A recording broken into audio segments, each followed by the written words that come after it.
Panvision TV presents. সুপ্রিয় দর্শক, আসসালামু আলাইকুম ওয়া রাহমাতুল্লাহ। দেশি কিংবা প্রবাসে যে যেখান থেকে এই মুহূর্তে আমাদের এই চমৎকার আয়োজন দেখছেন, সবাইকে একরাশ প্রীতি এবং পবিত্র ঈদ উল আজহার শুভেচ্ছা। ঈদ মুবারক। শুরু করছি আপনাদের প্রিয় অনলাইন চ্যানেল প্যানভিশন টিভির পর্দার পবিত্র ঈদ উল আজহার বিশেষ আয়োজন রম্যকথায় ঈদ আনন্দ। দর্শক, আপনাদের সাথে রয়েছে আমি এবিএম নোমান এবং আমার সাথে আজকে দুজন অতিথি রয়েছেন যারা পুরো সময় জুড়ে আপনাদেরকে রম্যকথায় মাতিয়ে রাখবেন। আসুন অনুষ্ঠান শুরু করার পূর্বে তাদের সাথে পরিচিত হয়ে নেই। শুরুতে রয়েছেন বাংলাদেশের জনপ্রিয় কমেডি রিয়েলিটি শো হাসো সিজন 1-এর চ্যাম্পিয়ন জনাব সাইফুর রহমান সাইফুল। সাইফুল ভাই, ঈদ মুবারক। ঈদ মুবারক। এবং তার পাশে রয়েছেন বাংলাদেশের জনপ্রিয় কমেডি রিয়েলিটি শো হাসো সিজন 5-এর ফাইনালিস্ট বিশিষ্ট stand up comedian Mizanur Rahman Riju. Riju ভাই, ঈদ মুবারক। ঈদ মোবারক। কেমন আছেন? খুব ভালো আছি। আমার নাম মিজানুর রহমান রিজু। ডিএনএ ঢাকায় নতুন আসছি। আমি ভাবলাম ডিএনএ কোনো টেস্ট করা লাগবে কিনা। ভাই আপনার সাথে সাইফুল ভাই কিছু নাই তো? আবার আমার সাথে কিছু নাই, কিন্তু আমি যে প্যানভিশন টিভিতে এসে ওর সাথে শেয়ার করছিলাম একটা কথা। 86-এ প্রথম আমাদের বাসায় টিভি কিনে, টেলিভিশন 86 সাদা কালো টিভি। বাহ, তার মানে আমার জন্মের আরো মানে আরেকটু হালকা আগে। মানে এইভাবে আপনার বয়সটা বাইর করা যায় আর কি। এত হয়েছে কি 86-এ 98-এ এই টিভিটা আমরা চেঞ্জ করি, কালার টিভি নি। 98-এ? হ্যাঁ, কেন জানেন? চেঞ্জ করছে এই কারণে, কারণ সাদা কালার টিভি মানে সাদা কালো চলতেছে না তখন, মানুষ কালার টিভি পছন্দ সবাই করছে চেঞ্জ। হ্যাঁ, কিন্তু প্যানাভিশন ছিল টিভিটার নাম। প্যানাভিশন, হ্যাঁ, কিন্তু এত ভালো কোয়ালিটি ছিল, শুধুমাত্র রঙিনের জন্য আমরা সাদা কালো টিভিটা চেঞ্জ করতাম। খুব ভালো অবস্থা এটা, মানে আমাদের চেঞ্জ করতে হয়েছিল।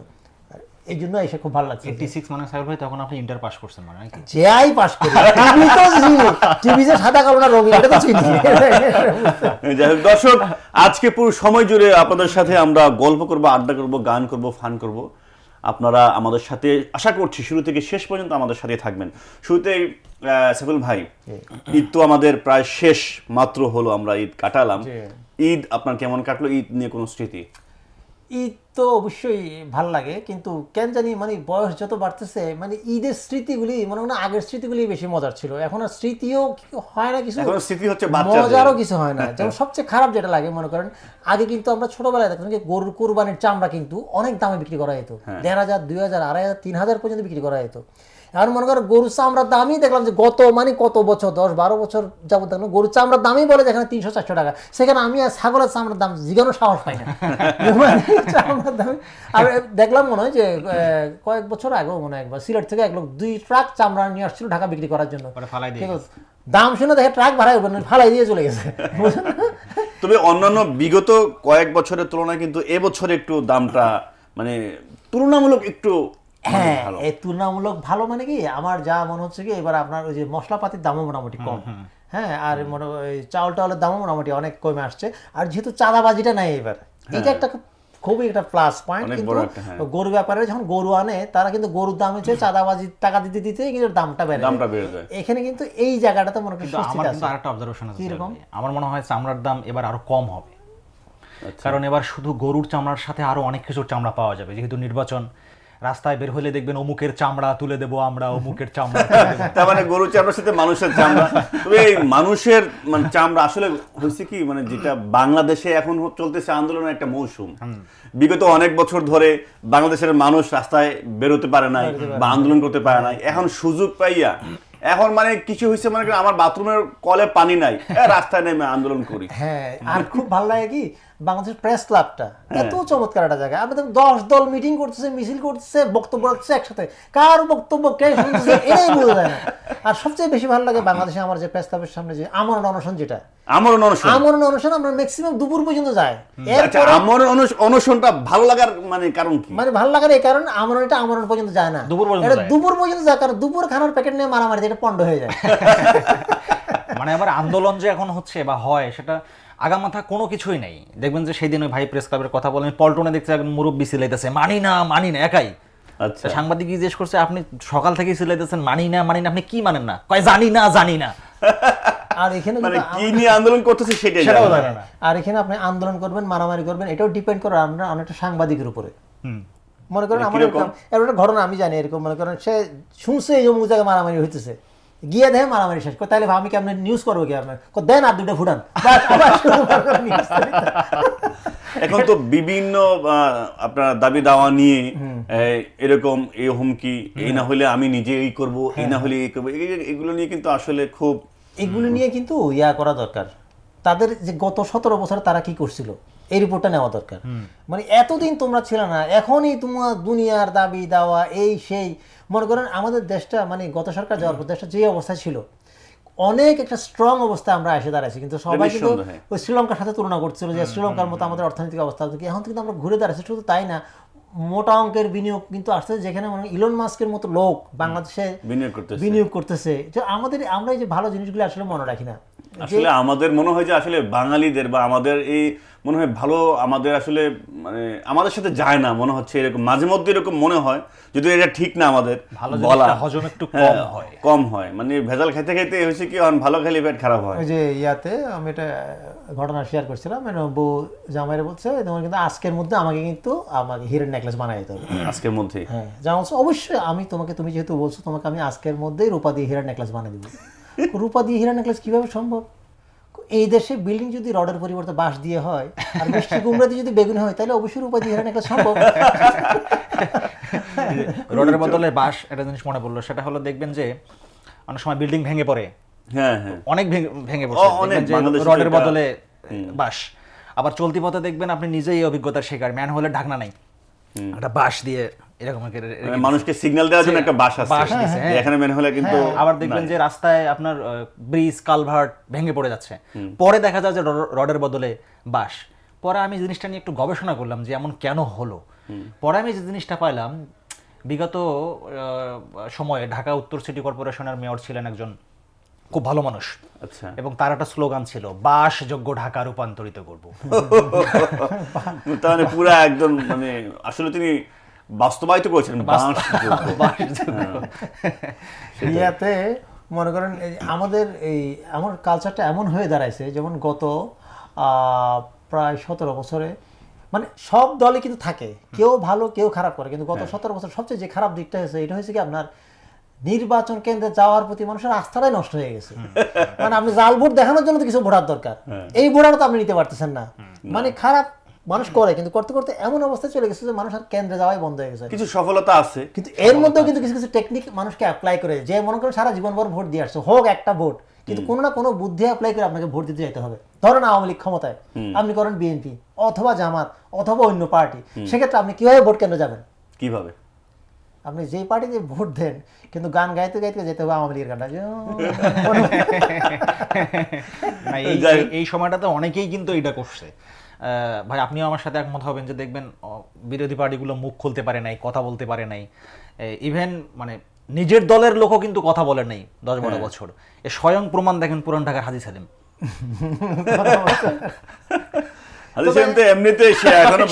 সেটাই বলছি যে কিন্তু আমি বুঝলাম না, সে যাই বলেন ভাই, বাকরুদ্ধ বলেন যাই বলেন, তার অনেক স্থাপনা কিন্তু এখন অক্ষত, সাইনবোর্ড অক্ষত, মানুষ মানে তাকে এখনো কিন্তু ভয় পায় বোধ হয়। আমি ঢাকা চিটাগাং হাইওয়ের মধ্যে তাই দেখলাম ওইটা অমুকের জায়গা, হ্যাঁ মানে এখনো যে সাইনবোর্ড কেমনে রয়ে গেল, অনেকের অনেক কিছুই নাই। আমি নিজেও পুরান ঢাকা থাকি, তো আমি দেখি পুরান ঢাকা নারায়ণগঞ্জের অনেক কিছুই এখনো আছে। তবে বিগত মানে সরকারের আমলে বলেন বা যেটাই বলি, আমরা এখনো রাজনীতির মধ্যে রয়ে গেছি। ভালো লাগছে, আমরা কিন্তু বলতে পারি না আসলে মানে রম্য কথার অনুষ্ঠানে এসে আমরা এখনো মানে রাজনীতির মধ্যে রয়ে গেছি।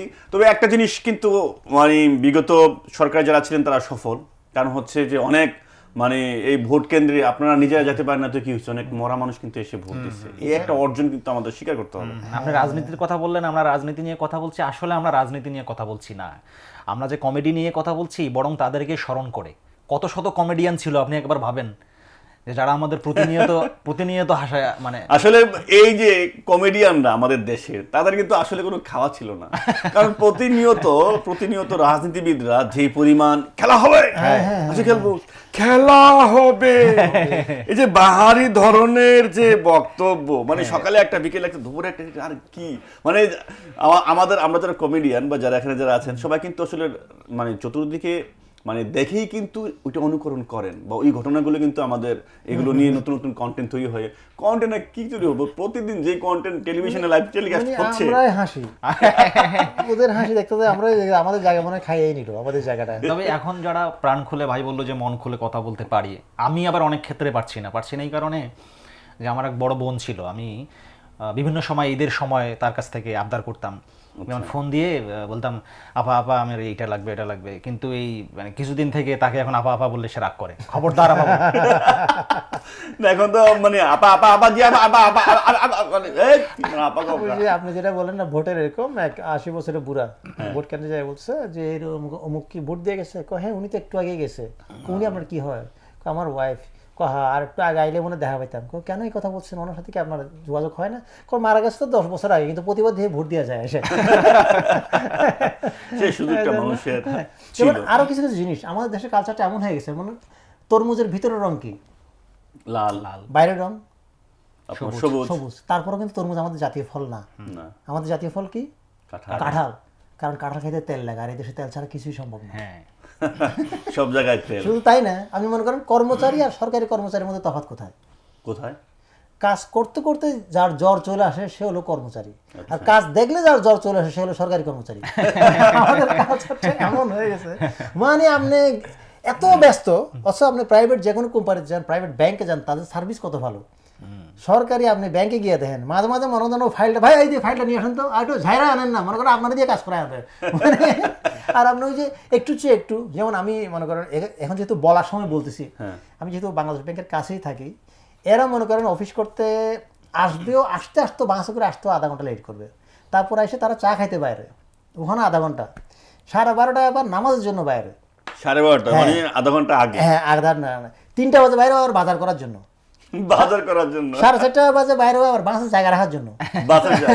এটা মোটামুটি তাদের মোটামুটি একটা দিনের অর্ধেকটা সময় টাইম ফ্রেম আলাদা একটা হ্যাঁ আছে। এটার জন্য বরাদ্দ, মানে এই কাজগুলো সিরিয়াস কাজ। আমার এক্সপেরিয়েন্স হলো যে ওই অফিসগুলোতে ধরেন আপনার সব থেকে বেশি সময় ওরা খাওয়া দাওয়া করে, কারণ যখনই যাবেন লাঞ্চের পর আসেন, আপনি যদি 5টার সময়ও যান লাঞ্চের পর আসেন, লাঞ্চ আর শেষ হবে না। যাই হোক, চরম অভিজ্ঞতা। দর্শক, আমরা গল্প করছি, আড্ডা করছি, এরকম কথার মধ্যেই আমরা আছি এবং থাকবো। এই পর্যায়ে নিচে ছোট্ট একটি কমার্শিয়াল ব্রেক, কোথাও যাবেন না, আমাদের সাথেই থাকুন, দেখতে থাকুন রম্য কথায় ঈদ আনন্দ। Panvision TV presents. বিরতির পর আপনাদের সবাইকে আবারও স্বাগতম। আপনারা দেখছেন প্যানভিশন টিভির পবিত্র ঈদ উল আজহার বিশেষ আয়োজন রম্য কথায় ঈদ আনন্দ। দর্শক, আমাদের সাথে রয়েছেন বাংলাদেশের জনপ্রিয় stand up comedian Saifur Rahman Saiful ভাই এবং রয়েছেন মিজানুর রহমান রিজু ভাই। আমরা অনেকক্ষণ ধরে আড্ডা দিচ্ছিলাম এবং আবারও আড্ডায় ফিরে আসলাম। আচ্ছা সাইফুল ভাই, আপনি তো মোটামুটি দেখে তো মনে হচ্ছে, আচ্ছা আপনি বিয়ে করছেন কবে? কি ভাই, আমি বললাম আর আপনি হেসে দিলেন। না না, কারণ আছে কি, মানে এই ঈদের মৌসুমটা কিন্তু বাংলাদেশে একটা বিয়ের একটা মৌসুম থাকে, তাছাড়া এবার লম্বা একটা ছুটি, পাশাপাশি বাংলাদেশের তো মানে ঈদ আসলে সবার একটা হিরিক লেগে যায়। তবে ঈদের মৌসুমে বিয়ে করলে একটা প্রবলেম আছে, আবার কি? বিশেষ করে ঈদ তো আর ঈদ না, এটা তো কোরবানির ঈদ। আচ্ছা, যে কেউ যদি বলে ভাই বিয়ে করবো, তার মানে বুঝছি কোরবানি মাংস দিয়ে চালাই দিবা, বুঝছেন? এটা একটা আর এই ক্ষেত্রে কিন্তু আবার আমাদের চট্টগ্রাম, আমি বাড়ি যেহেতু চট্টগ্রামের লোকদের এরকম বদনাম আছে কি, এখন ওই যে বোন যদি বিয়ে দেয়, দেখা যায় কি ওই বিয়ের কুরবানির সময় একটা গরু বা ছাগল দিতে হয়। যাদের আর্থিক সামর্থ্য ভালো তারা গরু দেয়, যারা আর্থিক সামর্থ্য একটু কম তারা ছাগল দেয়। এটা অনেক নিজেরা দেয় নাকি মেয়ের বাড়িতে দেয়? এটা মেয়ের বাড়িতে ছেলে পক্ষ থেকে দেয় নাকি? না, কি ছেলে পক্ষ থেকে দেয়, মেয়ের বাড়ি থেকে ছেলে পক্ষকে দেয়। ও আচ্ছা, ও তাই, ওয়ান কাইন্ড অফ যৌতুক। তার মানে যৌতুক না, এটা একটা কালচারের মতো হয়ে গেছে। এখন মনে করেন কেউ না বললেও দেয়, কেউ না দিলে আবার কি মনে করবে? হ্যাঁ, এমন একটা অবস্থা। আবার দেখা যায় কি, মনে করেন কারণ নিয়তি আছে দিবে না, কিন্তু ওকে আগে থেকে বলতে দিও না তার মানে দিতে বলছে। আপনি ওই প্রশ্নের উত্তর আগে দেন, আপনি বিয়ে করতেছেন না, আমি বিয়ে করছেন কবে মানে কি জানেন, আমি যে কোনো টিভি চ্যানেলে গেলে আমার এটা নিয়ে 5 মিনিট আলোচনা হয়। মানে করলেই তো আরে 5 মিনিট পাবে না। কিন্তু এইটা তো আমি কেন বিয়ে করছি না এটা বলি, আমাদের বাংলাদেশে আরো যত বড় বড় স্ট্যান্ড আপ কমেডিয়ান আছে যারা বিয়ে করছে, ওরাই আমারে সাহস দিতেছে তুমি করো না, সাহস দিচ্ছে। হ্যাঁ, ভাই খুবই শান্তিতে আছেন আপনি, থাকেন এই অবস্থা থাকেন, আমরা খুব একটা ভালো নাই, তো ওদের থেকে আমি সাহস পাচ্ছি না, সিগন্যাল পাচ্ছি না, যার কারণে আমি এই অবস্থায় আছি। তারপরে একটু আগাইছিলাম, 4 মাস রিহার্সাল করছিলাম, যেটাকে প্রেম বলে, ওই 4 মাসের মধ্যে যে আচার আচরণ, শাসন, হুমকি ধামকি পাইছি, তাতে আমি আর সাহস পাই না, ভাই আমি এমনি ভালো আছি, করবো না। এই প্রসঙ্গে যে বিয়ে প্রসঙ্গে কথা বলো না, মানুষ হচ্ছে জামাই কেউ বাঁচে কেউ মরে, হ্যাঁ, তো এরকম এক মহিলা গেছে বিধবা ভাতার আবেদন করার জন্য। আচ্ছা। তো সরকার অফিসে জিজ্ঞেস করছে আপনার জামাই মারা গেছে কবে? কয়, আমার জামাই তো মারা যায়নি। মা। কয়, জামাই মারা যায় না, আপনি আবেদন করতে আসছেন কেন? কয়, আমাদের সরকারি কাজে সময় লাগে, ততদিন উনি মারা যাবে। আগে থেকে সেই আমি আবার সাইবুল ভাই একেবারে উল্টা, কারণ আমি ওনার হয়তো অর্ধেক বয়সও হব না সেই অর্থে, যারা ওনাকে কি বলে ভাই? এইগুলি মানে হুদাই, যারা মানে আমরা- এগুলো না, আপনার বয়স হিসেবে মানে বাড়া ওর দিচ্ছে হাতে ভাই। গোটা দশেক প্রেমিকা আছে, এইগুলো লাইনে রাখতেছে। মানে ওনার বয়স যেহেতু প্রসঙ্গ উঠলো, কিরকম বয়স একটা উদাহরণ ও দিই। আবার যে 10 জনের সাথে প্রেম করে তার মধ্যে 3টা আমার, বুঝলেন না? ওরে ছুটানোর জন্য বয়সটা হচ্ছে এরকম যে উনি কিন্তু ওনার বয়স বলেন না। হ্যাঁ। আপনিও প্রশ্ন করেন, দেখবেন যে 5 মিনিট আপনাকে এই নিয়ে রাখবেন। তো এখন আমরা একবার ওনার বাসায় দাওয়াত খেতে গেছিলাম, যেহেতু বহুদিন ভাইয়ের সাথে পরিচয়। তো ওনার আম্মাকে ওই জিজ্ঞেস করা হয়েছিল একটা প্রশ্ন যে আন্টি ভাই তো আসলে বলতে চায় না ওনার বয়স কত, তো আসলে কত বয়স? তো আম্মা বলছিল বাবারে কি কমু, আমারও ততটা মনে থাকে না, এই প্রতি বছরে ওর জন্মদিন যায় বাসায় একটা করে ইট রাখি, আলহামদুলিল্লাহ এখন 3 তলা বিল্ডিং বানাইছি। মানে তো সেই উনি যেহেতু বয়স বলতে চায় না, আমি ওনার অনেক ছোট, আমি মাশাআল্লাহ বিয়ে করছি আপনাদের যাক, মাশাআল্লাহ। এবং হচ্ছে যে এটা কি ঈদের সময় নাকি? গত ঈদে আমি কোরবানি হয়েছি আর কি, ঠিক। ও তাই না? না তাহলে হ্যাঁ, আবার আরেকটা তথ্য দিয়ে, আমি নর্মালি কুরবানির ঈদে বাড়ি একটু কম যাই, কেন? কারণ আমার বাড়িতে আমার সবাই গরু বলে ডাকে। গরু। তো তারপর এখন যেতে হয়। তো বিয়ে করার পর আমার যেটা এক্সপিরিয়েন্স হলো, আমার বউ আমার থেকে 10-11 বছরের বড়, মানে ছোট। ও ছোট। হ্যাঁ আচ্ছা, ছোট, ঠিক আছে। কিন্তু সংসার আমাদের ততটা ঝামেলা হয় না, কিন্তু ওই কোনো একটা সময় গিয়ে ঝামেলাটা শুরু হয়, যখন তার কাছে যাই সে শুধু আমাকে একটা কথাই বলে, মুরব্বি মুরব্বি। তো আমাদের দেশে এই যে বিয়ে করতে গেলে একটা বড় সমস্যা কি জানেন, মানে ওই যে মানে যারা বিবাহিত এরাই আমার বলছে যে বউরা কিন্তু খুব বেশি সন্দেহ করে জামাইকে, আচ্ছা। অনেক বেশি সন্দেহ করে। আপনি তো married। ভাই না থাক, মানে ওইটা এবার এখন আপনি কিভাবে বুঝবেন যে আপনার বয়স হয়ে গেছে? কিভাবে? আপনার চুল পাকছে, আপনার স্মৃতিশক্তি কমে গেছে, তাও না। তাহলে কিভাবে? যেদিন থেকে আপনার বউ আপনারা সন্দেহ করা ছাড়ি দিয়ে বুঝবেন আপনার বয়স হয়ে গেছে। আমার বউ মানে আমার সন্দেহ করা শুরু করেনি এখনো। আচ্ছা আচ্ছা। তবে মাঝে মাঝে তার অদ্ভুত কিছু প্রশ্ন জাগে, অদ্ভুত কিছু মাথায় কি বুদ্ধি একদিন আমার বলতেছে চলো আমরা যন্ত্রণা খেলি। যন্ত্রণা। আমি তো অবাক হয়ে গেলাম, হায় হায় কয় কি? আমি বললাম এটা আবার কেমন? আমি দরজা চিপে আঙ্গুল দেবো, তুমি আ করে চিল্লাবা। তবে বিয়ে না করলেও কিন্তু আমি যারা ম্যারিড এদের নিয়ে আমি অনেক গবেষণা করি। কিরকম? যেমন মনে করেন আপনার বউ যদি আপনাকে কখনো কোনো কিছু জিজ্ঞেস করে, হ্যাঁ। আপনি অবশ্যই সঠিক উত্তর দিবেন। আচ্ছা। কারণ বউরা আসল জিনিসটা যায় না কিন্তু প্রশ্নটা করে, সো তাকে কিন্তু কখনো ভুল উত্তর দেওয়া যাবে না। So মানে এখানে ভুল করে। আমি বিয়ে শাদীর ব্যাপারে যখন এক্সপিরিয়েন্স শেয়ার করছিলাম এক ভাইয়ের সাথে, তা আমার অলমোস্ট 1 বছর হয়ে গেছে। তো ভাই বললাম যে কিরে, আমার বলতেছে সংসার কেমন চলতেছে? আমি বললাম ভালোই চলতেছে, প্রথম 6 মাস তো ভালো ছিল, প্রথম 6 মাস তো আমরা লিপের সাথে লিপ লাগায় ঘুমাইছি, তো 6 মাস পর এখন হিপের সাথে হিপ লাগায় ঘুমাচ্ছি। তা আমার ভাই বললো দেখ তাও সমস্যা নাই, সংসার তবু সুখী হবে। আমি কে ইংলিশে একটা কথা আছে না, হিপ হিপ হুররে। তবে কিন্তু আমরা কিন্তু বউকে নিয়ে যত নেগেটিভ কথাই বলি না কেন, বউরা কিন্তু আসলে অনেক খেয়াল রাখে কিন্তু জামাইদের। অবশ্যই। আপনি ভালো বুঝবেন, আপনি মাথা নাড়তেন। মনে করে এরকম বউ জামাইরে প্রতিদিন অফিস যাওয়ার সময় এটা একাই দেয়, তোমার মোবাইল, তোমার ঘড়ি, এই তোমার কলম, হ্যাঁ, তারপরে তোমার চশমা, তারপরে মনে করেন এখন জামাই যদি কোনোটা ভুলে যায় প্রতিদিন কথা শোনায়, এই যে তুমি দেখো আজকে মোবাইল নিতে ভুলে গেছো, আজকে চশমা নিতে ভুলে গেছো, আজকে ঘরে নিতে ভুলে গেছো, এই যেগুলি ভুলে যাচ্ছে কিন্তু তোমার বয়স 12 লক্ষণ। এতে কিন্তু জামাই খেপে গেছে। এইটাই এমন কি আহামরি কাজ, এটা নিতে হবে। চিন্তা করলো জামাই, চিন্তা করলো এগুলো আমি একটা প্রতিদিন কাগজে লিখে রাখবো, মোবাইল ঘড়ি চেক করে নিবো, বাস চেক করে নিলে তো অনায়াসে নেওয়া যায়। একদিন জামাই করছে লিস্ট করে সব চেক করে নিল, নিয়ে গাড়িতে নিজেই ড্রাইভ করে যেতেছে। 5 মিনিট পরে বউর ফোন, বলছি কী ব্যাপার, আজকে কেন কল দিলা? আজকে তো আমি কোনো ভুল করে নেই, আজকে তো আমি সব নিয়ে এবং অফিসের উদ্দেশ্যে রওনা দিচ্ছি। ও বলছে সবই ঠিক আছে, কিন্তু আজকে শুক্রবার। মানে আজকে সব নিয়ে বেরোইছে, কিন্তু আজকে বারটা শুক্রবার। আমি জানি না আপনার সংসার জীবন কেমন, কতদিন হয়েছে ভাই বিয়ে হওয়ার? মানে এখন তো বলা যায় আমার আসলে বইলাই ফেলেন। আমার একজন জিজ্ঞেস করছিল যে আপনি বিয়ে করছেন? আপনি 5 মিনিট ভাইয়ের মতো নিয়ে স্ক্রিপ্ট করবেন না আসলে না বিয়ে হচ্ছে আসলে পুরুষ মানুষ বিয়ে হিসেবে তো করছি, তবে বিয়ে করছেন, হ্যাঁ করছি, মানে বলতেছে 25%, মানে একটা পুরুষ লোক তো আসলে 4টা বিয়ে করা যায়, সেক্ষেত্রে আমি একটা করছি, মানে 25% কোটা ফিল আপ হয়েছে, আরো 75% বাকি আছে। এই যে বিয়ে নিয়ে যে একটা ইয়া চলতেছে আপনার, ওই যে বিবাহ বিচ্ছেদের মামলা চলতেছে। আচ্ছা, তো বিবাহ বিচ্ছেদের মামলায় বিচারক আসামির বলছে, দেখো তুমি তোমার বউরে মাসে 8,000 টাকার ভরণ পোষণের টাকা দিবে। হুজুর এরকম বিচার করেন না, আমি একটা প্রাইভেট কোম্পানিতে জব করি, আমার বেতনই 8,000 টাকা, আমার যে আগের ঘরে একটা বউ আছে, আমি তাকে মাসে 4,000 টাকা করে দিই। ঠিক আছে তাহলে তুমি 2,000 করে দিবে। কেন না হুজুর আমার আরেকটা বউ আছে, আরও 2,000 করে দিই। তাহলে ঠিক আছে তুমি 2,000 করে দিবে, আর কোনো কথা নাই। হুজুর আমার আরেকটা বউ আছে, ওরও 2,000। এই নিয়ে বেতন পাও 8,000, 3 বউর দাও 8,000, তুমি চলো কেমনে? কারণ আমার বর্তমান যে রানিং বোর্ড আছে, হের আবার আগের ঘর 3 জামাই আছে, ওতে 12,000 টাকা ওই টাকা দিয়ে চলি। ইনভেস্টের উপর ইনভেস্ট। আমার একটা মুরব্বির কথা মনে পড়লো, সাহিল ভাই, ওই যে মুরব্বি, সে বিয়ে পাগল, কিন্তু বয়স একদম শেষ পর্যায়ে, কিন্তু সে ওই বিয়ে করবে, মানে এখন ওয়াইফ নাই। তো ওই এলাকায় তার বড় ছেলে, মেজো ছেলে, ছোট ছেলে আছে, সবাই বলা বলি করে, আব্বা এটা কি ধরনের কথা, আমরা সবাই আছি। বড় বয়সে কয়, বাবা আপনার তো সব কিছু আমরাই করি, দেখাশোনা করি, আপনার ঔষধপত্র, খাবার দাবার সব আমরা আগায় এনে দিই। মেজো বউ কয় যে আপনার জায়নামাজটা পর্যন্ত বিছাই আমরা দেই, করে আমরা রাখি। ছোট বউ কয় যে বাবা আপনার সব কিছু তো আমরাই করি, আপনার মশারিটা পর্যন্ত টানায় দিয়ে আমরা দিই, তা আপনার বউ কিসে লাগবে? তো বুড়া বলতেছে, মারে মশারি টানায় দিয়ে তোমরা যখন রুম থেকে বের হয়ে যাও, তখন তো ছিটকিনি লাগানোর জন্য তো একটা লোক দরকার। তবে আমাদের কিন্তু একটা বদ অভ্যাস আছে, আমরা কিন্তু সবসময় অনিয়মটা বেশি পছন্দ করি। হ্যাঁ, যেমন আমার এক বন্ধু করছে কি, বাইক নিয়ে বাইরে যায় হেলমেট ছাড়া, ট্রাফিক আটকেছে, তুমি হেলমেট ছাড়া বাইরে যাও, 500 টাকা জরিমানা দাও।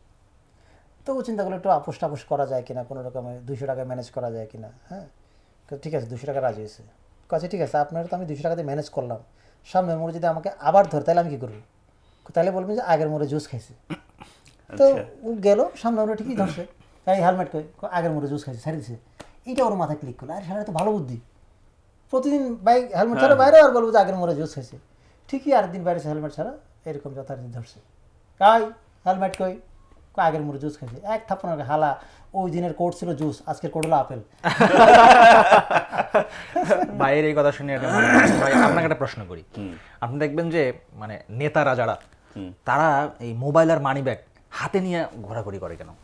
কেন আসলে তো ব্যাপারটা দেখা কখনো কি যায় ভেবে দেখেছেন? পার্স একটা মোবাইল নিয়ে খুব ভাবসাব আলাদা থাকে, মানে কেন পকেটে রাখে না কেন? কেন এই গবেষণা করতে গিয়েও আমার 3 দিন গেছে। 3 দিন? তারপর আমি যে রেজাল্ট পাইলাম যে আসলে রাখার কথা কোথায়, পকেটে, হাতে নিয়ে ঘুরতেছে। পরে আমি গবেষণা করে পাইলাম যে ওর পকেটে তো প্রশাসন থাকে। বলে না যে অমুকরে আমি পকেটে নিয়ে ঘুরি, তো অমুকরে আমি পকেটে। এইবার আমি দুটো ঘটনা শেয়ার করি যে পৃথিবীর মধ্যে সবচেয়ে প্রাচীন পেশা কি, এটা নিয়ে ঝগড়া চলতেছে 4 প্রফেশনাল লোকের মধ্যে। আচ্ছা, তো ডাক্তার বলতেছে আমাদের প্রফেশনটা হচ্ছে সবচেয়ে প্রাচীন। বাইবেলও কিন্তু এই ব্যাপারে কিছু লেখাটাকা আছে। ধর্মগুরু বলতেছে না, আমাদের পেশাটা হচ্ছে সবচেয়ে প্রাচীন, কারণ পৃথিবীর প্রথম লোকটাও কিন্তু প্রার্থনা করছিল। ইঞ্জিনিয়ার বলছে না, আমরা হচ্ছে আমাদের পেশাটা সবচেয়ে প্রাচীন, কারণ পৃথিবীর শুরুতে সবকিছু বিশৃঙ্খল অবস্থায় ছিল, আমরা এগুলো শৃঙ্খল অবস্থায় নিয়ে আসছি। আচ্ছা, এবার পলিটিশিয়ান উঠে বলছে না, আমাদের পেশাটা হচ্ছে সবচেয়ে প্রাচীন। সবাই বলে কেমনে, প্রমাণ দাও। একটু আগে ইঞ্জিনিয়ারই তো কইলো যে দুনিয়ার শুরুতে সবকিছু বিশৃঙ্খল অবস্থায় ছিল, এই বিশৃঙ্খলটা লাগাইলো কে? তার মানে রাজনীতিবিদ হচ্ছে। হ্যাঁ, তা এই রাজনীতিবিদ নিয়ে যখন কথা বললেন, এই দুইটা একটা ঘটনা মনে পড়লো এরকম, মানে গত টার্মে এটা খুব বেশি দেখা গেছে, মানে প্রধান বিরোধী দল এবং প্রধানমন্ত্রীর মধ্যে সেই সক্ষম, গলায় গলায় পীড়িত, এরকম কিন্তু সচরাচর দেখা যায় না, মানে তার কোনো সম্পর্ক থাকে। এইরকম মনে করেন এই দুইজনই প্রধানমন্ত্রী এবং বিরোধী দলের নেতা ঘুরতে বাইরেছে। আচ্ছা, ঘুরতে ঘুরতে তারা গেল এক এলাকাটা হাই স্কুলে গেল। আচ্ছা, হাই স্কুলের হেড স্যারকে বলছে আপনার স্কুলের অবস্থা কি? হেড স্যার তো কাইন দেখা একটা অবস্থা, স্যার আমাদের অবস্থা খুবই খারাপ, বিল্ডিংয়ের অবস্থা জরাজীর্ণ, ফার্নিচার নাই, কিছু নাই, আর কদিন পর বিল্ডিং ধসে পড়বে। ও কান্নাকাটি করে লাভ নেই, আপনার কত টাকা লাগবে বলেন? আমার $1,10,000 টাকা দিলে মোটামুটি সব ম্যানেজ করে ফেলতে হবে। এবার তারা গেল একটা জেলখানায় পরিদর্শন করার জন্য। তো জেলারে বলছে কন্ডিশন কেমন? সব ঠিক আছে। টাকা পয়সা কি লাগবে? কিচ্ছু লাগবে না, সব হ্যাঁ বলো কি লাগবে? লাগবে না, আপনি 3 লাখ টাকা দিলে চলবে। যাক, শুনলো, শুই না পরের দিন আসা প্রধানমন্ত্রী স্কুলকে দিছে 3 লাখ, জেলখানায় দিছে 10 লাখ। ও বিরোধী দলের তো অবাক, আপনি তো ভুল করে ফেলছেন, ওরে 10 লাখ হেরে দিয়েছেন 3 লাখ। আরে আপনি যদি এইগুলো যদি আপনার মাথায় থাকতো তাহলে আপনি হইতেন প্রধানমন্ত্রী। এই বয়সে না আপনি যাবেন স্কুলে, না আমি যাবো স্কুলে, কিন্তু দুইজনে কিন্তু জেলে যেতে হবে ঠিক।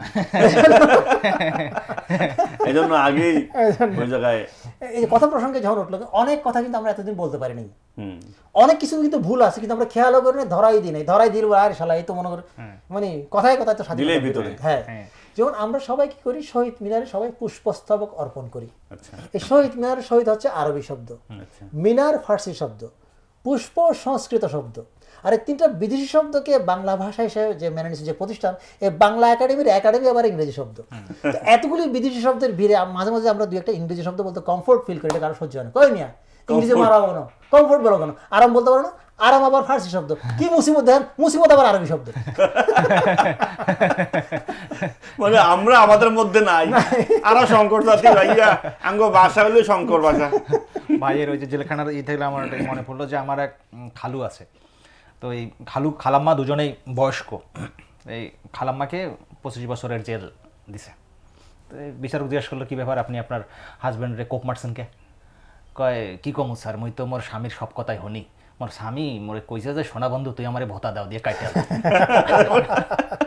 দেখ দর্শক, আমরা মানে গল্প করতে করতে আড্ডা একদম ডুবে গেছি। তবে এই পর্যায়ে নিচ্ছে আবারও ছোট্ট একটি কমার্শিয়াল ব্রেক। কোথাও যাবেন না, আমাদের সাথেই থাকুন, দেখতে থাকুন রম্যকথায় ঈদ আনন্দ। Penvision TV presents বিরতির পর আপনাদের সবাইকে আবারও স্বাগতম। আপনারা দেখছেন আপনাদের প্রিয় অনলাইন চ্যানেল প্যানভিশন টিভির পর্দার পবিত্র ঈদুল আজহার বিশেষ আয়োজন রম্যকথায় ঈদ আনন্দ। দর্শক, ছিলাম আমরা আড্ডায়, আবারও ফিরে এলাম আড্ডার মধ্যে। সাইফুল ভাই, আমরা তো অনেক ধরনের আচ্ছা, আপনি তো চট্টগ্রামের মানুষ, চট্টগ্রামের মানুষের মানে ভাষাটা নিয়ে মানুষ বলে যে অনেকে যে বাংলা ভাষাটা মানে কোত্থেকে যে এইভাবে শুরু করে হতো না না, এটা আমি শুনছি যে চট্টগ্রাম আর সিলেটের লোকের ভাষা শুনে এক মহিলা বলছে, আমি এই দুই এলাকার ভাষা শুনে মাঝে মাঝে মন চায় আন্দোলন করি, রাষ্ট্রভাষা বাংলা চাই।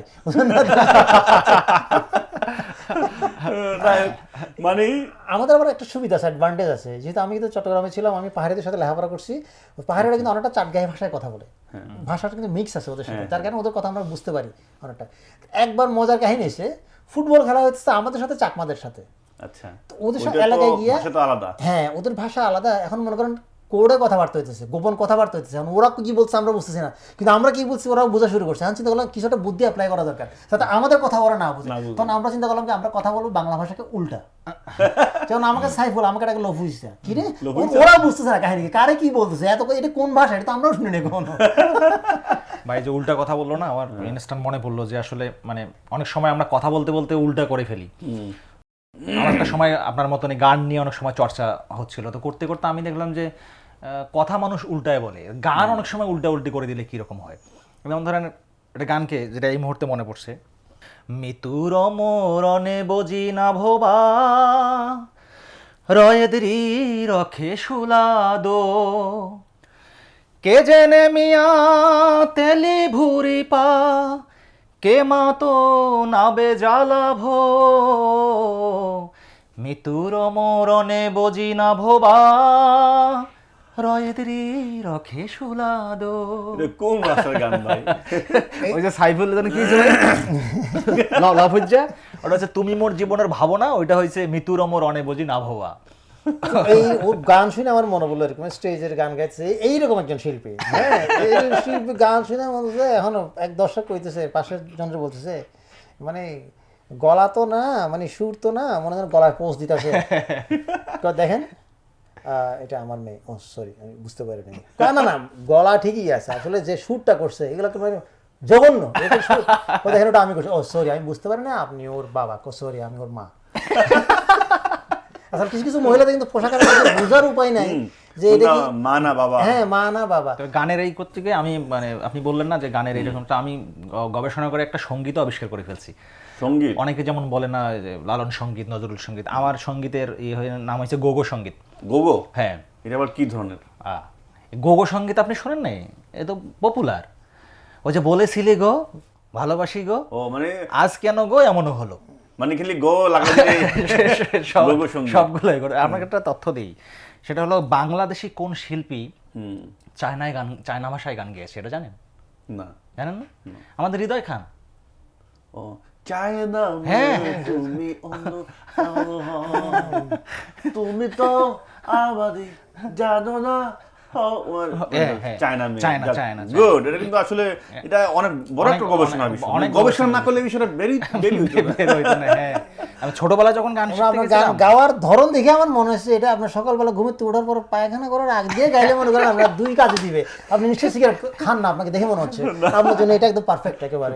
এই তালে যদি গান মোটামুটি। তবে আমি যে গবেষণা করছি আমার কিন্তু একজন ওস্তাদ আছে। আচ্ছা, সেই ওস্তাদের নাম আমি মুখে নিতে চাই না, জাস্ট কান ধরে নাও, কান ধরে নাও, যে এরকম উস্তাদ, কান ধরে নেওয়া উচিত এরকম উস্তাদের নাম। এবং ওস্তাদ হলো, আমি নাম বলতে চাই না, এবং উনি ইন করলে ওনার পাসপোর্ট ছবিতেও বেল্ট আসে, উনি আর কি ওই তিনি হয়েছে আর আমার ওস্তাদ। তবে তার নাম বলা ঠিক হবে না, ওনার এক্স ওয়াইফের নাম ইবা রহমান। আচ্ছা, ওনাকে উনি আমাকে শিখিয়েছিলেন আর কি এই গান। Wow wow. প্রথম দিন উনি আমাকে গান শেখানোর পর অনেক প্র্যাকটিস করালেন, শেখালেন। পরে একটা গান ধরলেন যে এই পদ্মা আমার মা, এই গঙ্গা আমার মা, এই গানটা সুন্দর করে আমাকে শেখালেন, শোনালেন। এবার আমার বলে, রেজু বলো এই গান শুনে তুমি কি বুঝলা? আমি বললাম, বুঝছি ওস্তাদ, আমার ওস্তাদের বাপ 2 বিয়ে করছে। পদ্মা ওনার মা, গঙ্গা ওনার মা হলে তো 2 বিয়ে করছে। কিন্তু আপনার ওস্তাদের গান কিন্তু আমরা অনেকদিন ধরে পাচ্ছি না, এটা কিন্তু আমরা অনেক এটা হবে, এটা আসলে মানে আমরাও খুঁজতেছি। আমাদের দেশের 2টা কালচার খুবই খারাপ, এটা আমার চোখে লাগে। যেটা আমরা যেতে দেখলাম, একদল ক্ষমতায় আসলে খালি ওই দলের লোকেরই চাকরি হবে, হ্যাঁ, অন্য কোনো দলের লোক চাকরি হবে না। এই জন্য আমার মাথায় একটা ফর্মুলা আসছে, এই দেশের সকল লোক চাকরি পাওয়ার জন্য সকল দলকে একবার করে ক্ষমতায় আসতে হবে, নাহলে কিন্তু মানে চাকরি কেউ পাবে না। এই দল ক্ষমতা আসলে মানে এই দলের লোকই হবে। শুধু তাই না, কালচারাল অঙ্গনও দেখেন, এই দল ক্ষমতায় মানে এই দলের শিল্পীরা সারা জীবনভর গান গাইবে, বাকি শিল্পীগুলি মনে করেন দেশ থেকে মানে দেশান্তরী, দেশও থাকতে পারবে না, দেশের বাইরেও গাইতে পারবে না। শুধু তাই না, এবং বাংলাদেশের যে সরকারি টেলিভিশন বিটিভি, ওর মানে মানে কাছে যাইতে পারে না অন্যরা, লিস্টেডই থাকে এবং যে বিগত 16-17 বছর আমরা সেটা দেখেছি, এবং আমরা নিজেরাও সেটার হ্যাঁ বাতাবি লেবুর বাম্পার ফলন, মানে মনে করেন দুনিয়া উড়ে যেতেছে, কিন্তু এখানে বাম্পার ফলন চলতেছে এখানে। আর এটা কালচারটা এতটা খারাপ, যখন সরকারি দল থাকে বিটিভিতে আবহাওয়ার খবরের আগ পর্যন্ত গালাগালি চলতেই থাকে, যদিও সে না আসে ক্ষমতায়, না আসে বিরোধী দলে, কিন্তু তাকে নিয়ে একেবারে আবহাওয়া খবরের আগ পর্যন্ত পারলে মনে করেন আবহাওয়া খবর মতো 200টা গালি দিয়ে দিতে, মানে কারণ জানে যে তারপরে আবহাওয়াটা খারাপ হবে। কারণ গানের কথা হলো, আরেকটা জিনিস মনে পড়লো, সেটা হলো যে আমাদের দেশে একজন বিখ্যাত শিল্পী ছিলেন ফকির আলমগীর, আপনি নিশ্চয়ই চেনেন। তো এই কারণে নাম আগের নামে এরকমই ছিল, ফকির টকির এইরকম সেরকম। আমি বাউল ফকির, আমি একটা জিনিস রিসার্চ করতে গিয়ে দেখলাম যে নাম ওনার ফকির আলমগীর, ফকির। পরে খুঁজে পেলাম যে ওনার বাসার দারোয়ানের নাম হয়েছে বাদশা। মানুষ জিজ্ঞেস করে, কিরে বাদশা কই যাস? ফকিরের বাড়িতে। মানে এইরকম হচ্ছে আজগবি মার্কার নাম। আমরা আরেকটা জিনিস দেখলাম যে নামের প্রসঙ্গ যেহেতু আসলো, গত ঈদের পর থেকে সব থেকে বেশি ভয়ে আছে জিল্লু নামের ছেলেরা। মানে তার আব্বা যদি টাকা ডাক দিয়েছে জিল্লু, না জানি কইব মাল দে। তবে কিন্তু যেহেতু পরিবর্তন হয়েছে, একটা জিনিস চেঞ্জ করা দরকার। কি? আমি এখনো খুঁজে পাই না আমাদের দেশের চাঁদ দেখা কমিটির কাজটা কি। আপনি দেখেন চাঁদ দেখা কমিটি তো বসে বসে পান খাবে, তাকাই থাকে নাকি? না, ওটা তো চাঁদ দেখা কমেডি হয়েছে পরে। মানে একবার মনে ছিল না, রাত 10টা বাজে বলছে, 11টা বাজে বলছে এরকম। মনে করেন আমি তখন একটা প্রতিষ্ঠানে জব করতাম, যখন বলছে এরকম হবে না, ঈদ হবে না, আমি থেকে গেছি। তাহলে সকালবেলা অফিস টফিস করে পরের দিন রাতের বেলা রওনা দিব। ওমা 11টা বাজে বলছি, তারা এমন একটা সময় বলছে আমি যে আবার যাবো, ওই সময় রওনা দিয়ে আমি বাসায় মানুষজনকে বিরক্ত করা এইসব চিন্তা ভাবনা করে রওনাও দিই নাই। ভোরবেলা সারা রাত ঘুমাইতে পারে নাই, ভোরবেলা উঠে রওনা দিচ্ছে। তো সেই ক্ষেত্রে এখন জমানা তো চেঞ্জ হয়ে গেছে। আমাদের সৌদি আরবের একদিন পরে আমাদের ঈদ হয়, তো এটাই যদি এখন ইন্টারনেটের যুগ, আমরা মিনিটে মিনিটে সেকেন্ডে আপডেট পেয়েছি, তাহলে আমরা কেন একটা কমেডি রাখবো? চাঁদ দেখা কমেডি দরকার নেই। আমরা সৌদি আরবের খবর নিলাম, তাহলে হুদা একজনের যেহেতু আমরা সৌদি আরবের একদিন পরে রাখতেছি, দায়িত্বটা ওদের উপর দিয়ে ভোগান্তি, সকাল থেকে টেনশন। এটা আবার সাক্ষী লাগে মনে না একজন ভাই একটু আগে চাঁদপুরের কথা বললো না, এলাকার নোয়াখালী বরিশাল, আমার বাসাও রংপুর। আপনি একটু আগে বললেন না যে ভাষা ওইখানে গিয়ে আহত নিহত হয়ে গেছে। আমাদের রংপুরে কিন্তু ভাষা অত বেশি মানে মুমূর্ষু পর্যন্ত অবস্থায় পর্যন্ত যায়নি। আপনার আশেপাশে অনেক রংপুরের মানুষ আছে, খুঁজে দেখলে পাবেন। মানে যারা বলতে পারে তাদের কাছে শ্রুতিমধুরী লাগে অনেকটা অনেক সময়। রংপুর বা না অম্পুর বলে, হ্যাঁ, আমি একটা এক্সাম্পল দিই। ধরেন সিরাজউদ্দৌলা নাটক তো আপনি দেখছেন, এবং অনেক মনে হয় স্টেজেও করা হয়েছে কিনা আমি জানি না। তো ডায়লগগুলো এরকম না, আপনার এই যে বাংলার আকাশে আজ দুর্যোগের ঘন ঘটা, কি আমার কাছে দেবে, কি আমাকে কে দেবে ভরসা দেবে। তো এটা রংপুরের ভাষায় আমার আব্বা প্রথম আমাকে চেঞ্জ করে দেয়, যে রংপুরের ভাষা দিয়ে ট্রান্সলেট করে দিল এভাবে। কাই কাই ওঠে আলাম্পনা মই আলিয়া আলিয়ার কি করিস তুই নামপো নিবি আন্দন ঘরত বসিয়া আলাম্পনা মই ব্রয়লার মুরগির সামনে দিয়ে বাইগন আন্দাসং কি বাংলা বিহার উড়িষ্যার নবাব মই সিরাজউদ্দৌলা মই খাই মুরগির সামনে দিয়া ভাত, তাও আবার দেশি নমাই ব্রয়লার মুরগি। কেন আন্দন ঘরের পেছনত ঢেকিয়া শাক নাপা শাক ওগুলা কি আসিল না? আসিল আলাম্পনা, তাও তুলিকে আনদিম না, তার দরকার নাই। গোলাম হোসেন কণ্ঠেরে তুই আলাম্পনা, মই তো তোমার ঠ্যাঙ্গিস সিপাত। এটা বলাতে আমার এটা মনে পড়লো, এরকম সিরাজউদ্দৌলা নাটক মঞ্চস্থ হবে, তো সিরাজউদ্দৌলা যে ক্যারেক্টার করবে ওই জন্য কেউ পাওয়া যাচ্ছে না। তো পরিচালক যে তার এক বন্ধুর বেশি দোস্ত তুই এটা কর, খালি ডায়লগ বলে যাবি, কোনো ভেজাল নেই। এখন তো সে নতুন পরিচালক, সাহস পায় উঠে গেছে, এখন গিয়ে তো কাপাকাপি শুরু হয়ে গেছে। সে ডায়লগ দিচ্ছে, বাংলা বিহার উড়িষ্যা আর বন্ধু নরেশিয়া, তোরে কইছিলাম আর এই মঞ্চে উঠেছে হাঁটু কাপে পর্দা নামা। এরকম কিন্তু হয়, কিন্তু মানে আমাকে অনেক বান্ধবী নক করে, ভাইয়া আমাকে একটা নাটকের সুযোগ করে দেন। তো যে মেয়ে বলে নাটকের সুযোগ করে, তার মানে মিনিমাম একটা ন্যূনতম জ্ঞান আছে। আমি ওই বিশ্বাসের উপরে তাকে নাটকে নিয়ে ফেলেছি। ক্যামেরা জানো না, ভাইয়া আমার তো গলা দিয়ে শব্দ বেরোচ্ছে না, তখন তো বিপদে পড়ে যেতে হয়। অনেকে মনে করেন কাজগুলি ইজি মনে করে, এবার আমরা যা অ্যাক্টিং করি, যেমন আমার বাসার কাজের বুয়া প্রথম দিন এসে আমাকে দেখে বলছে, মামা আপনি যে টিভিতে প্রোগ্রাম করেন কয় লাখ করে পান? মনে মনে করে কয় লাখ করে পাইলে তোমার এই বাসাটা এখন লাগতো না। আমি ধারণা অনেক মানে বিশাল বিশাল টাকার মালিক। আমার এলাকায় আমার খালু আছে, সে আগে যাত্রা বলা করতো, কিন্তু প্রসঙ্গে এটা বলেই নি। হ্যাঁ বলেন। বললাম যে আমার ব্যাংক ব্যালেন্সের অবস্থা জানতে আপনার ইচ্ছা করছে না? তো আমার ব্যাংক ব্যালেন্স দেখে মানে ব্যাংকের অবস্থা থেকে ব্যাংকে আমার ডাকে পাঠাইছে এইটা জানার জন্য যে আপনি টাকা জমা দেওয়ার জন্য আমাদের ব্যাংক কেন বাইসে নিলেন। বাসা কি টিনের কোটা ছিল না? টিনের কোটা বা মাটির ব্যাংক থাকতে আপনি কেন ওই ব্যাংক বাইসে নিলেন? খালুর কথা যে বললাম, খালু আগে এরকম যাত্রা বলা করতো। তো আপনি তো জানেন এখন আর যাত্রা বলাটা তো সেই তো এখন খালু ওই ইট ভাঙ্গার কাজ করে আর কি। তো এই রশি ধরে মানে সেই রকম ডিগবাজি দিছে, এই রশি থেকে ও রশি গেছে, ওই রশি থেকে লাফালাফি করছে। দূর থেকে একজন এটা দেখছে, দেখে তার কাছে গিয়ে বলে যে, ভাই আপনি কি কাণ্ডটা করলেন, আপনি কি ডিগবাজিটা দিলেন?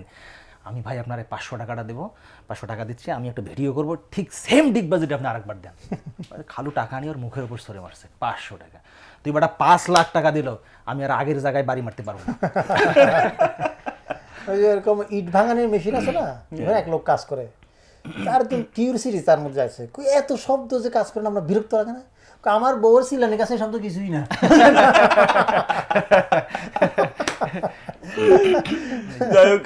অনেকে দেখবেন যে অনেক প্রফেশনাল কাজ করে। হ্যাঁ, আমার এক ভাই আছে, লুডু ভাই। হ্যাঁ, লুডু ভাই, ও সম্পর্কে বলা হয় নাই, বলে ফেললাম। লুডু ভাইয়ের মানে ওনার একটা অ্যাডভেঞ্চারমূলক ওনার জব আছে। ধরেন কোনো জায়গায় হাতি ঘোড়া টোড়ার উপদ্রব বেড়ে গেছে, আপনি তাকে ফোন দিলেন, আসলো, ধরেন মিনিটেই সব সাবার করে ফেলে। তো এক এলাকায় এরকম বাঘের উপদ্রব বেড়ে গেছে। তো খবর পেলো কাউকে দিয়ে কাজ হচ্ছে না, মানুষজন বাঘ এসে ফোন দিল লুডু ভাইকে। লুডু ভাই আসছে, এসে গেলো কি এরকম একটা বাঘ আসছে, আমরা তো বাঘ, একটা বাঘ, দুইটা বাঘ, এই লুডু শত শত বাঘ নিমিশে শেষ করে, মাত্র একটা বাঘ, কোনো কিছু টেনশন করবেন না, আমার শুধু একটা বাঘের চামড়া আইনা দেন, দেখেন আমি কি করি। এক জায়গায় তো একটা বাঘের চামড়া আইনা ওনাকে দিছে। তো লুডু ভাই বাঘের চামড়া গায়ে দিয়ে বনের মধ্যে গেছে। একদিন যায় লুডু ভাইয়ের কোনো খবর নেই, 2 দিন যায় লুডু ভাইয়ের কোনো খবর নেই, তৃতীয় দিন লুডু ভাই ল্যাংড়াইতে খোঁড়াইতে আসতেছে। মানুষ করে, কি ব্যাপার লুডু, আপনি বাঘ মারেন নাই, আপনি 3 দিন আপনার কোনো খোঁজ নাই, আমরা তো সবাই টেনশন করে, দূর তোর বাঘ মারা। তার আগে আমার বাঘের সামলা না দিয়ে বাঘিনীর সামলা দিচ্ছে। যে বাঘ নিয়ে যেতে বললো, বাঘ নিয়ে আমার একটা ঘটনা মনে পড়লো। এরকম পোলা পাইন মনে করেন চিড়িয়াখানায় গেছে বাঘ দেখার জন্য, আত্মীয় স্বজনের মধ্যে কিছু চাওয়া থাকে না, মামা আরে তোরা চিড়িয়াখানায় বেশি বাঘ দেখো, আমরা ছোটবেলায় কত বাঘ মাইরে আসছি। আর বাঘ শিকার করার কোনো ব্যাপারই না। বাঘ শিকার করার জন্য উৎকৃষ্ট সময় হচ্ছে রাতের বেলা, কারণ ওই সময় বাঘের চোখ জল জল করে, 2 চোখের মাঝখানে গুলি করলে বাঘ মরে যাবে। তাইলে মামা চলো আজকেই যাই আমরা বাঘ শিকার করার জন্য। গেছে, 2 চোখ জল জল করতেছে, গুলি মারলো কিন্তু বাঘ মারে না। মামা তুমি তো চাওয়া বেড়াইতেছো, বাঘ তো মরলো না। খুব বুঝলি রে, বাঘগুলি ইদানিং শেয়ানা হয়ে গেছে, আর 1 চোখ বন্ধ করে জোড়ায় চলে। আর একটা কালচার আছে আমাদের দেশে, কিন্তু আমরা কিন্তু চুরি করায় অভ্যস্ত। আমাদের প্রায় মানুষ চাই মানে টাকাটা যদি আমি কষ্ট না করে যদি সহজভাবে ইনকাম করতে পারো, অসুবিধা কি? জ্যাঙ্গিয়া ফ্যাক্টরিতে, আন্ডারওয়্যার ফ্যাক্টরিতে জ্যাঙ্গিয়া চুরি হইতেছে, কোনোভাবেই কর্তৃপক্ষ বাইর করতে পারতেছে না কীভাবে জ্যাঙ্গিয়া চুরি হয়। একজন নতুন ম্যানেজার নিয়োগ দিয়েছে, সে খুব সিরিয়াস, সে সবাইকে চেক করা শুরু করলো, ফ্যাক্টরি থেকে বাইরে হওয়ার সময় প্যান খুলে দেখে না সব একটা করে জায়গা করে, কিন্তু চুরি তো কিভাবে করে এটা বাইরে হলো না। হ্যাঁ, 1 মাস পর ওই ম্যানেজার চাকরি গেল, নতুন আরেকজন ম্যানেজার আসছে, সব কিছু শোনার পর কাহিনী চেঞ্জ করে দিছে। সে ঢোকার সময় সবাই চেক করে দেখে কেউ জায়গা পড়ে না। তার মানে ও উল্টাটা ঢোকার সময়।